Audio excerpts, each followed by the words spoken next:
So clearly there is a lot of disruption in today's working environment. Yes. You mentioned tech quite a bit. You mentioned skills as well. So the issues that come as well with an aging population that Singapore has, there's a lot of constantly emerging problems. Right.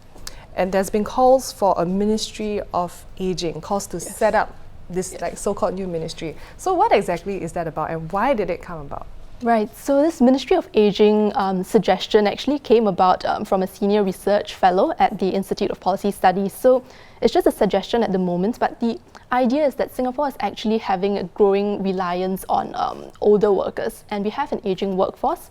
So people are living longer, and the total fertility rate is also not very high at the moment. So the idea is that it might be good to have a dedicated ministry to help older workers, help keep them in gainful employment. If they want to continue working, they can and they should be supported to do so.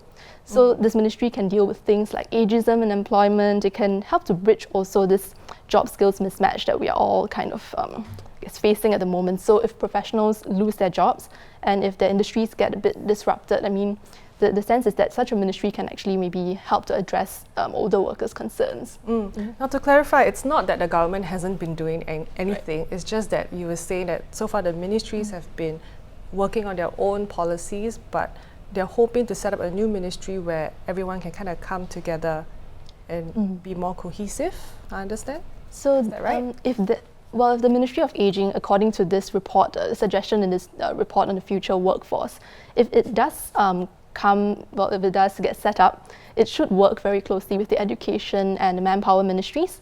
And the report also actually suggested that there could be even closer collaboration between the existing ministries, or you could even combine them, so that it would address not just these, they don't just address issues alone, but you take a holistic kind of approach to it. Yeah. So how well is Singapore dealing with the tech disruption right now? So for Singapore, I think the general direction is quite positive because, like earlier I mentioned, the industry transformation maps, right?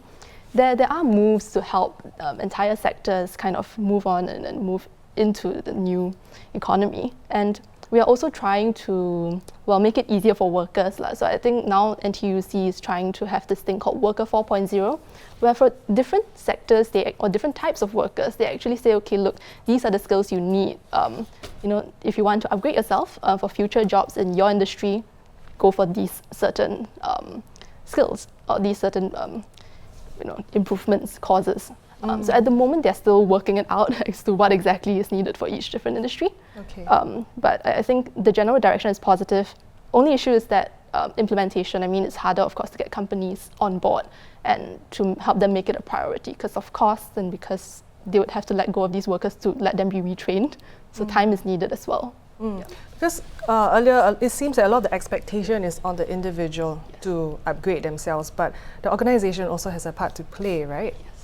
So the organisation definitely has a part to play. And I think yesterday when the report on the Ministry of Aging was launched, there was also discussion on how actually in companies especially, if the CEO leadership is not, they don't buy into the need for upgrading and for the need to adapt, then really there's only that much an individual can do. So we need buy-in on both sides, we need awareness on both sides.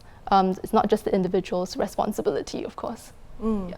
So last question, what are some of the top skills you think everyone needs to future-proof ourselves? Maybe some hard skills and some soft skills? Right. I think it's quite hard to pinpoint on exact skills, but I think what has been raised, currently or nowadays is also, on one hand, you should have an awareness of what are some of the emerging maybe hard skills like coding or like new digital technologies that are out there. There should be an awareness of that.